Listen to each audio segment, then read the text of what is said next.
Hi everybody, welcome to Pro Tips. My name is Dave Dahl from Martin Guitar. You may or may not notice that it looks like somebody exploded a guitar in front of me. Get a lot of questions about guitar parts and their names. Some people are just confused about some of the things that we have names for, what we're actually talking about when we're speaking about them. Some people have different names for them, but what I'm going to talk about today and kind of point out with some of these things is the common names that we use in the industry, specifically with us, so you're just a little bit more familiar. All right, so to start, I guess the easiest way would be, why don't we start from the top and go all the way down, and by the top, I don't mean the top, I mean the top of the guitar, the top of the neck, right? So already you don't know what I'm talking about. Let's clear this up. What I mean, this little piece here, which is normally connected to more parts, but this is the headstock. So when we're talking about the headstock, we literally mean this area here, which houses the tuning machines.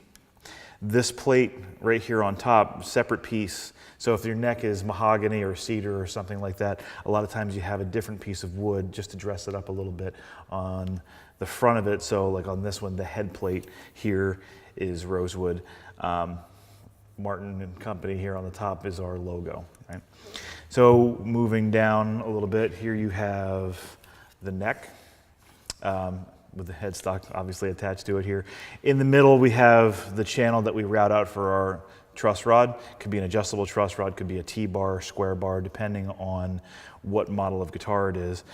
This little mechanism that I have here, actually we use this to illustrate how the adjustable truss rod works. So you can see how it kind of flexes and everything, but figured I'd bring it along to show what the truss rod actually looks like inside the neck. If I'm holding the neck, this is the barrel back here. We use many different barrel shapes depending on the guitar that you have. Also on the neck, there's a special part down here. This is called the heel of the neck. This area right here on this specific neck is the dovetail joint. Now we use 3 different joints depending again on what guitar you use, and I have those 3 joints here in front of me. This is our standard dovetail joint. Right, so you'll see this on standard series instruments like our D18, D28, 35, 45, those kinds of things. Next to it, we have the newest member of our joint family. This is our simple dovetail, a little bit smaller of a joint, very tight joint. You can see that size there. You'll find this joint on like 16 series, 17 series, guitars like that. And then lastly, you have a mortise and tenon joint, which looks like this. Mortise and tenon you'll find on like some of our X series instruments and some of our 16 series and things before we started using the simple dovetail a few years ago. So examples of joints. This thing that I'm actually putting the neck into, this is on the inside of the body. It's called the neck joint, the block, which you can see a little bit on here if you look on the inside of this body. If you can see right here is the block. It serves 2 purposes. Obviously it holds the neck in, but it also is an anchor point for the sides, the top and the back all get attached at that point. There's also a rear block or an end block down here which does the same thing just on the bottom. All right, we'll get into these parts again in a little bit. While we're still talking about the neck, I can't forget about the fingerboard. So this fingerboard, this is rosewood. But these metal pieces in here are called frets. You'll also notice that there's some pearl dots on the top of these. Traditionally, they can be in any position, but they usually mark specific frets for the harmonic series. So this is like 5th, 7th, 9th, 12th, 15, and 17 frets. Also on the side of the fingerboard, you'll notice they have their side dots so you can see when you're actually playing. We actually have a few missing in here, and that's to kind of show, to illustrate how we put these side dots in. We drill a hole and actually fill it with a piece of side dot material. So pretty cool. Now if we get actually inside the body, which we'll look inside here again, you have the front block here, the end block here. Here you have some of the back braces. You can also see the top braces, which I'll illustrate again in a little bit of a second. If you look down here really closely, You can see the wood looks like it's a little thicker here. It's kind of hard probably to see, but that's called ribbon.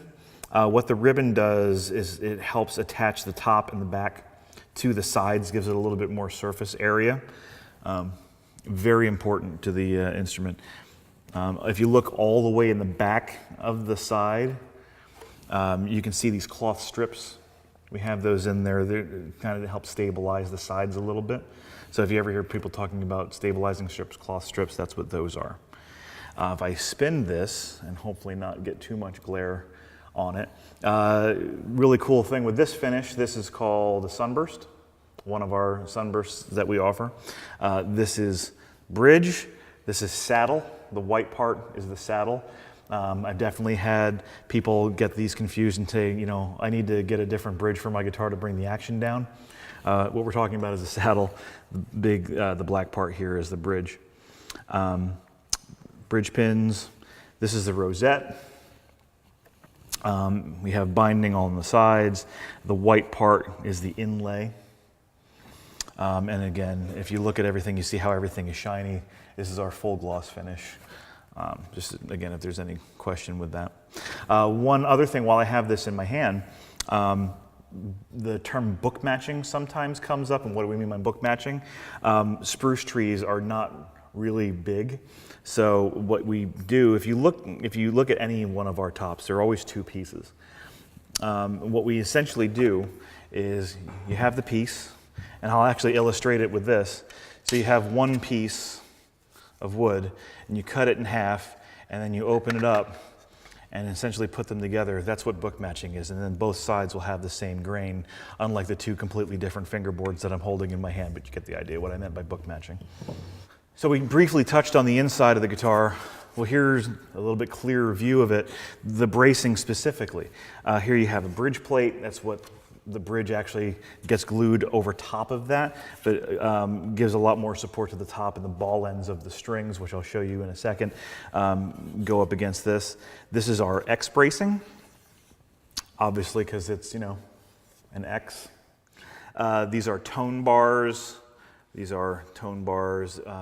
This top plate, sometimes called the popsicle brace, for stability. One other quick cool thing about this, if you notice, if you can see, these braces are what we call standard braces, right? And when I show you the difference, magically, these braces are scalloped braces. If you ever wondered what scalloped bracing looked like, this is what this looks like. They're hand-shaped. You see a little bit out of the X brace, a little bit out of the tone bars, right? So that's the difference between standard and scallop bracing. And lastly, what I have up here, can't forget about these, very important. Obviously, this is a string, right? If you look at this string, you'll see, now this particular string is one of our marquee strings because it has the silk wrapping around it.